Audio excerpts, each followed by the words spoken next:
नमस्कार साथियों, तो क्या अब आय से अधिक संपत्ति से मामले में घिरे कैबिनेट मंत्री गणेश जोशी को बचाने का रास्ता साफ हो गया है? क्या गणेश जोशी के खिलाफ अब विजिलेंस जांच नहीं होगी?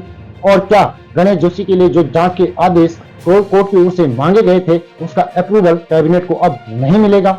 ऐसे बहुत से सवाल सरकार पर उठ रहे हैं। तो क्यों उठ रहे हैं, उन पर चर्चा करने से पूर्व अगर आपने चैनल को सब्सक्राइब नहीं किया है तो सबसे पहले आप चैनल को सब्सक्राइब जरूर कर लें और साथ ही वीडियो को अंत तक देखकर अपनी राय कमेंट करके जरूर बताएं। और साथ ही नीचे दिए गए नंबर या फिर QR कोड के माध्यम से आप हमारा सहयोग करना कतई न भूलें। तो साथियों, सरकार पर यह सारे सवाल इसलिए उठ रहे हैं क्योंकि जिन जज महोदय ने कैबिनेट मंत्री गणेश जोशी के लिए कैबिनेट को 8 अक्टूबर तक का वक्त दिया था, अब अचानक ही उन जज महोदय का तबादला हो गया है। हालांकि जजों के तबादले में प्रत्यक्ष तौर पर सरकार का कोई रोल नहीं होता है, लेकिन कांग्रेस इसे संयोग के बजाय प्रयोग बताकर सरकार के ऊपर हमलावर हो चुकी है।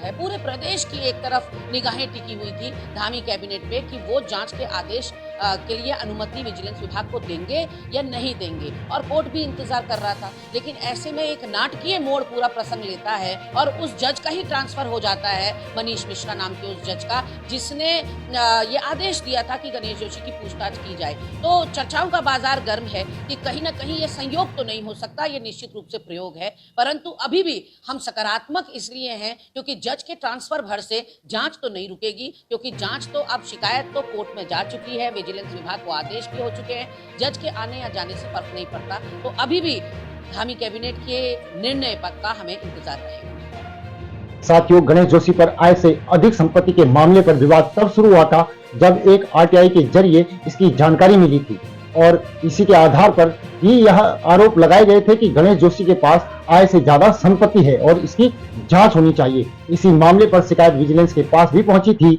और उसके बाद से ही धामी सरकार पर तमाम तरीके के सवाल उठने शुरू हो गए थे।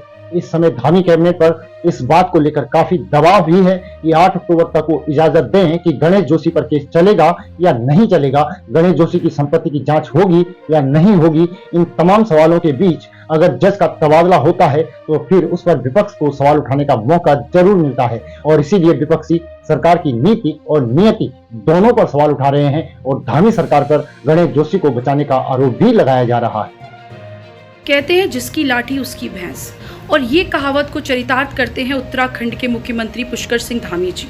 आपने देखा कि पिछले 15 दिन पहले ही विजिलेंस कोर्ट ने परमिशन मांगी थी जो है सरकार से कि गणेश जोशी की गिरफ्तारी के मुद्दे पर आगे उन्हें कदम उठाना है, उसके लिए उन्हें परमिशन दे। सरकार को अक्टूबर 2nd वीक में विजिलेंस कोर्ट के समक्ष ये जवाब रखना था कि इस मुद्दे पर उनका क्या फैसला है। और देखिए, इस मुद्दे का जवाब देने से पहले ही उस जो है जज का तबादला अचानक से हो जाता है।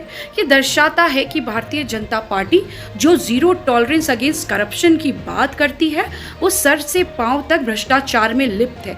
साथियों, मामला सरकार के पावरफुल मंत्री से जुड़ा हुआ है। हालांकि गणेश जोशी पहले ही इन तमाम आरोपों से इनकार कर चुके हैं और उन्होंने यह दावा किया है कि उनके खिलाफ साजिश के तहत इस तरीके के आरोप लगाए गए हैं। लेकिन क्योंकि वह सत्ताधारी दल के नेता हैं, सरकार में मंत्री हैं, तो उन पर अगर सवाल उठते हैं तो एक नैतिकता का भी पहलू आता है और इसीलिए नैतिकता की भी चर्चा हो रही है। देखिए, एक व्यक्ति के द्वारा RTI में पुख्ता दस्तावेज प्राप्त किए गए पहले, और उन्हीं दस्तावेजों के आधार पर वो कोर्ट गए थे गणेश जोशी के ऊपर आय से अधिक संपत्ति मामले में।